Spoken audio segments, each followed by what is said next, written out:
Yes, all students, a very good evening, and I wholeheartedly welcome you all for Enlightened Educators. And today there is another important doubt clearing session. So ಇದು already ನಾನು ಹೇಳ್ಬಿಟ್ಟಿದ್ದೀನಿ, ಅಂದರೂ ಮತ್ತೆ ಕೇಳ್ತೀರಾ.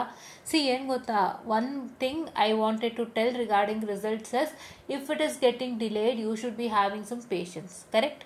ನಿಮ್ಮ ಹತ್ರ patience ಇಲ್ಲ ಅಂದರೆ we can't do anything. Correct? Yeah. So the first thing, ಅದಕ್ಕೆ ವಿ ಟಿ ಯು ಕಡೆಯಿಂದ ಅಪ್ಡೇಟ್ಸ್ಗಳು ಬರ್ತಾನೆ ಇರುತ್ತೆ. ಏನಂತ, ವಿ ಟಿ ಯು ಹಲವಾರು ಟೆಲಿಗ್ರಾಮ್ ಚಾನಲ್ಗಳಿದೆ ವಿ ಟಿ ಯುಗೆ regarding V T you, right? You have V T U updates and V T U Belagavi ಇದೆ, ಟೆಲಿಗ್ರಾಮ್ ಚಾನಲ್ ಇದೆ, ಅಲ್ಲಿಂದ ಬರ್ತಿರತ್ತೆ messages. So it's valuation is in progress, please to make sure that you wait ಅಂತ. So ಅದನ್ನು ನೀವು ನೋಡಿರ್ತೀರಾ ಅಲ್ವಾ? So ಆ ಥರ ಮೆಸೇಜಸ್ ಏನಕ್ಕೆ ಹಾಕ್ತಾರೆ? Only because that you will get to know regarding the informations of what is in happening with respect to the valuations of any semesters or evaluation of any semesters, right? So that ನೀವು ಸ್ವಲ್ಪ patience ಆಗಿ wait ಮಾಡ್ತೀರಾ ಅಂತ. So ಹಂಗಾಗಿ ಇದಕ್ಕೆ ಸಂಬಂಧಪಟ್ಟಂತೆ ನಾನೊಂದು ವಿಡಿಯೋನ ಆಲ್ರೆಡಿ ಮಾಡಿದ್ದೀನಿ, ಓಕೆನಾ? Where I have done the video just a minute. Yes, I hope this was the video which I had made with you. Very important update today. ಇದು ಅನ್ಕೋತೀನಿ ನಾನು 3 ದಿವಸಕ್ಕೆ ಮುಂಚೆ ಮಾಡಿದ್ದು. ಸೊ ಹಾಗಾಗಿ ನಾನು ಮಾಡಿದ್ದೀನಿ. I have told that it is undergoing, valuation is in progress. So please to make sure that you all have to wait until and unless you get the results ಅಂತ. So ಹಂಗಾಗಿ ಇದು update ಆಗಿತ್ತು. So ಅದಕ್ಕೆ learn with Ishan Hemant ಅವ್ರು ಕೇಳಿದ್ದಾರೆ, ma'am when is 5th sem revaluation result? ನಾನು already ಇದಕ್ಕೆ video ಮಾಡಿದ್ದೀನಿ, ದಯವಿಟ್ಟು ಚೆಕ್ಔಟ್ ಮಾಡ್ಕೊಳ್ಳಿ ಬೇಗ, ಓಕೆನಾ? ಇನ್ನೊಂದ್ಸತಿ ಹೇಳ್ಬಿಡ್ತೀನಿ, ವ್ಯಾಲ್ಯೂಯೇಷನ್ ನಡೀತಾ ಇದೆ, ಇನ್ನು ರಿಸಲ್ಟ್ ಬರೋಕ್ಕೆ ಟೈಮ್ ಆಗುತ್ತೆ, ವೆಯ್ಟ್ ಮಾಡಿ. ಅವ್ರು ವ್ಯಾಲ್ಯೂಯೇಷನ್ ಮುಗಿಸಿದ ತಕ್ಷಣ ಕೊಡ್ತಾರೆ. ಸಿ ಇದು ಹೆಂಗಾಗುತ್ತೆ ಅಂದರೆ, ನಿಮ್ಮ ಎಕ್ಸಾಮ್ ಆಗ್ತಿದ್ದಂಗೆ there be lot of evaluators in for evaluation, but revaluation ಟೈಮಲ್ಲಿ ಕ್ಲಾಸಸ್ ಸ್ಟಾರ್ಟ್ ಆಗಿರುತ್ತೆ, ಅದು ಇದು ಇರುತ್ತೆ, ಎಲ್ಲನೂ ಬ್ಯಾಲೆನ್ಸ್ ಮಾಡಿ ಮಾಡಬೇಕು. ಸ್ವಲ್ಪ ಕಮ್ಮಿ ವ್ಯಾಲ್ಯೂಯೇಟರ್ಸ್ ಇರ್ತಾರೆ ಅಂತ ನನ್ನ ಅಭಿಪ್ರಾಯ. ಸೊ ಹಂಗಾಗಿ ಸ್ವಲ್ಪ ಲೇಟ್ ಆಗುತ್ತೆ. ಸೊ ದಯವಿಟ್ಟು ವೆಯ್ಟ್ ಮಾಡಿ, ಯಾವತ್ತು ಬರುತ್ತೆ ನೋಡೋಣ. ಇನ್ಫಾರ್ಮೇಷನ್ ಮತ್ತೆ ಬರ್ತಾ ಇರುತ್ತೆ, ಇವತ್ತು ಇಲ್ಲ ನಾಳೆಲ್ಲಿ ಕೊಡ್ತಾರೆ ಅಂತ ಅಂದ್ಬಿಟ್ಟು. ಸೊ ಹಾಗಾಗಿ ಆವತ್ತಿನ ದಿನ ನಾನು ಮತ್ತೆ ಒಂದು ವೀಡಿಯೋನ ಮಾಡ್ತೀನಿ, ಓಕೆನಾ? ಯಾ. ಸೊ ನಾನು ಯಾತಕ್ಕೆ ಮಾತನ್ನ ಹೇಳ್ತಿದ್ದೀನಿ ಅಂದರೆ, ತುಂಬ ಜನ ಮತ್ತೆ ಪ್ರಶ್ನೆ ಮಾಡ್ತಿರ್ತೀರಾ. ಸೊ ಅದಕ್ಕೆ ನಾನು ಹೇಳೋದು, ದಯವಿಟ್ಟು ಪೇಷನ್ಸ್ ಆಗಿರಿ.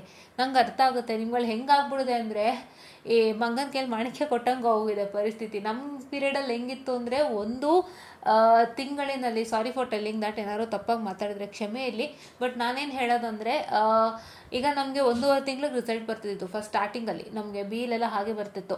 ಸೊ ಅವಾಗ ನಾವು ಒಂಥರ ಕಾಯ್ತಾ ಇದ್ವಿ. ಬಟ್ ಇವಾಗ ನಿಮ್ಗೆ ಹೆಂಗಾಗ್ಬಿಡಿದೆ ಅಂದರೆ, 8 ದಿವಸಕ್ಕೆ ರಿಸಲ್ಟ್ ಬಂದ್ಬಿಟ್ಟು ಮತ್ತೆ ನಿಮಗೆ ಕೇಳ್ತೀರ ಎಲ್ಲರೂ, ಮ್ಯಾಮ್ 8-9 ದಿವಸಕ್ಕೆ ರಿಸಲ್ಟ್ ಬಂದ್ಬಿಡ್ತು, ಈಗಲೂ ಹಾಗೆ ಬರುತ್ತಾ ಅಂತ ನಿಮ್ಗೆ ಅದು ಹೋಗ್ಬಿಡಿದೆ ತಲೆಯಲ್ಲಿ. ಸೊ ಅದಕ್ಕೆ ನಾನು ಆ ರೀತಿಯಾಗಿ ಹೇಳಿದ್ದು. ಸೊ ಏನಂತಂದರೆ, ತಪ್ಪು ತಿಳ್ಕೊಬೇಡಿ ನಾನು ಏನು ಹೇಳಿದ್ದನ್ನು, ದಯವಿಟ್ಟು ಕ್ಷಮೆ ಇರಲಿ. ಸೊ ನಾನು ಏನಕ್ಕೆ ಅದು ಹೇಳಿದೆ ಅಂತಂದರೆ, ನಿಮ್ಗೆ ಆ ಥರ ಪರಿಸ್ಥಿತಿ ಅವು ಇದೆ. 10 ದಿನಕ್ಕೆಲ್ಲ ರಿಸಲ್ಟ್ ಬಂದ್ಬಿಡುತ್ತೆ ನಿಮಗೀಗ ಅಲ್ವಾ, ರೆಗ್ಯುಲರ್ ಸೆಮಿಸ್ಟರ್ಸ್ದು. ಸೊ ರಿವ್ಯಾಲ್ಯೂಯೇಷನ್ದು ಹಾಗೆ ಎಕ್ಸ್ಪೆಕ್ಟ್ ಮಾಡ್ತೀರಾ, ಬಟ್ ಅಲ್ಲಿ 1008 ಸಮಸ್ಯೆಗಳಿರುತ್ತೆ. ಅಂದರೆ ಇವ್ಯಾಲ್ಯೂಯೇಟರ್ನ ಸ್ವಲ್ಪ ಅಡ್ಜಸ್ಟ್ ಮಾಡಬೇಕು, ವ್ಯಾಲ್ಯೂಯೇಷನ್ಸ್ ಮಾಡಬೇಕು, ಬೇರೆ ಎಲ್ಲನೂ ಇರುತ್ತೆ, ಬ್ಯಾಕ್ಲಾಗ್ಸ್ ಎಕ್ಸಾಮ್ಸ್ಗಳದ್ದು ಇರುತ್ತೆ, ಬೇರೆ ಏನಂತಾರೆ ಇಯರ್ದು, ಅಂದರೆ ಬೇರೆ ಸ್ಕೀಮ್ ಆಫ್ ಜಾಯ್ನಿಂಗ್ದು. ಸೊ ಹಾಗಾಗೋದನ್ನೆಲ್ಲ ಮಾಡ್ಕೊಂಡು ಹೋಗಬೇಕಾಗುತ್ತೆ, ಸ್ವಲ್ಪ ತಡ ಆಗುತ್ತೆ. ಸೊ ಹಂಗಾಗಿ ದಯವಿಟ್ಟು ನೀವುಗಳು ಪೇಷನ್ಸ್ ಆಗಿ ವೆಯ್ಟ್ ಮಾಡಿ. ನಾನು ಮಾತಾಡೋದಕ್ಕೆ ದಯವಿಟ್ಟು ಕ್ಷಮೆ ಇರಲಿ, ನಾನು ಮತ್ತೆ ಕೇಳ್ತಾ ಇದ್ದೀನಿ. ಸೊ ಯಾಕೆಂದರೆ ನಮಗೂ ಜಸ್ಟ್ ನಂಗೆ ಹಂಗೆ ಅನ್ನಿಸ್ತು ಹೇಳಿದೆ, but if in case I am wrong I am very sorry once again, ಓಕೆನಾ? ಆ್ಯಂಡ್ ಮತ್ತೆ ನಾನು ಆಪ್ಟಿಟ್ಯೂಡ್ ಕ್ಲಾಸಸ್ ಬಗ್ಗೆ ಹೇಳ್ದಂಗೆ, ದಯವಿಟ್ಟು ಆದಷ್ಟು ಬೇಗ ಎಲ್ಲರೂ ಜಾಯ್ನ್ ಆಗಿ. ಆಪ್ಟಿಟ್ಯೂಡ್ ಕ್ಲಾಸಸ್ ಸ್ಟಾರ್ಟ್ ಮಾಡ್ತೀನಿ 30th. ಇಂಗ್ಲೀಷೇ ಫಸ್ಟ್ ಸ್ಟಾರ್ಟ್ ಮಾಡ್ತೀನಿ ನಾನು. ಇಂಗ್ಲೀಷೇ ಮೂಲ, ಕರೆಕ್ಟ್ ಅಲ್ವಾ? ಇಂಗ್ಲೀಷೇ ಮೂಲ ನಿಮಗೆ. ಹೆಂಗೆ ಅಂತ ಹೇಳಿದ್ರೆ, ಇಂಗ್ಲೀಷ್ ನಿಮ್ಗೆ ಎಷ್ಟು ಮಟ್ಟಕ್ಕೆ ಬೇಕು ಅನ್ನೋದು ನಿಮಗೆ ಮುಂದಕ್ಕೆ ನಾನು ಹೇಳ್ತಾ ಹೋಗ್ತೀನಿ, ಅದರ ಅರಿವು, ಅದರ ಮಹತ್ವವನ್ನು ಹೇಳ್ತಾ ಹೋಗ್ತೀನಿ. ಇಂಗ್ಲೀಷನ್ನು ಯಾವುದೇ ಕಾರಣಕ್ಕೂ ನೀವು ಏನಂತ ಹೇಳ್ತಾರೆ, ಕಡಿತ ಇದು ಮಾಡೋಕ್ಕೆ ಹೋಗ್ಬೇಡಿ, ನೆಗ್ಲೆಕ್ಟ್ ಮಾಡೋದಕ್ಕೆ ಹೋಗಬೇಡಿ, ಓಕೆನಾ?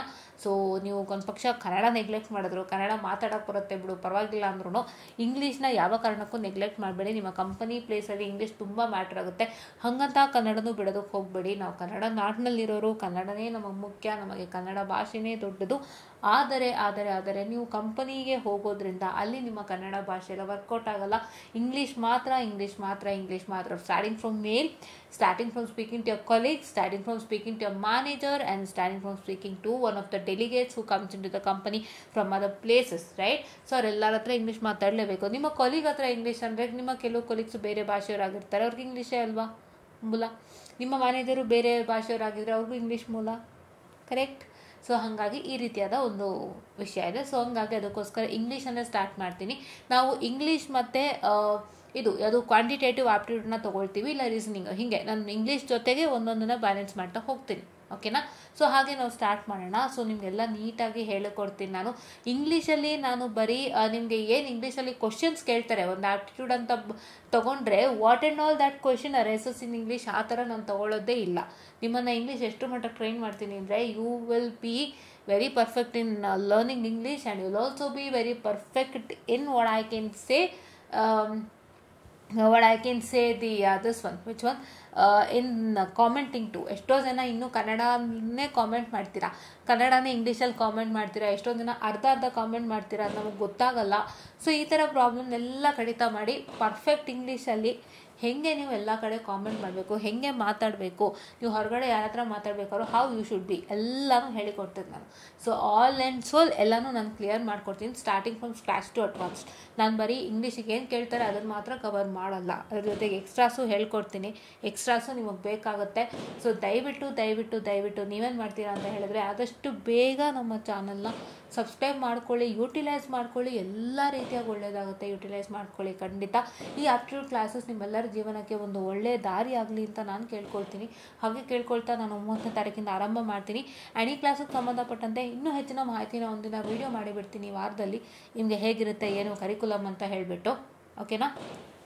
ಈ ವಾರದಲ್ಲಿ ಇಲ್ಲಾಂದರೆ ನಾವು 30th ಸ್ಟಾರ್ಟ್ ಮಾಡಬಿಡಿ, 30th ಹಾಕೋಣ. ಇಲ್ಲಾಂದರೆ ಈ ವಾರದಲ್ಲಿ ಒಂದಿನ ನಾನು ಕರಿಕುಲಮ್ ಹೇಳ್ಬಿಡ್ತೀನಿ. ಕರಿಕುಲಮ್ ಹೇಳಿಬಿಟ್ಟು 30ನೇ ತಾರೀಕಿಂದ ಡೈರೆಕ್ಟ್ ಇಂಗ್ಲೀಷ್ ಸ್ಟಾರ್ಟ್ ಮಾಡೋಣ. ಓಕೆನಾ? ಸೊ ಹಾಗಾಗಿ ಡೈರೆಕ್ಟ್ ಇಂಗ್ಲೀಷ್ ಸ್ಟಾರ್ಟ್ ಮಾಡೋಣ 30th without wasting much time. ನಾನೊಂದು ಕರಿಕುಲಮ್ದು ವೀಡಿಯೋನ ಈ ವಾರದಲ್ಲಿ ಹಾಕ್ತೀನಿ, ಗುರುವಾರದಲ್ಲಿ ಇಲ್ಲ ಶುಕ್ರವಾರದಲ್ಲಿ ಹಾಕ್ತೀನಿ. ದಯವಿಟ್ಟು ಸ್ಟೇ ಟ್ಯೂನ್ಡ್ ಅಂತ ಹೇಳ್ತಾ I will this the session all students, and thank you.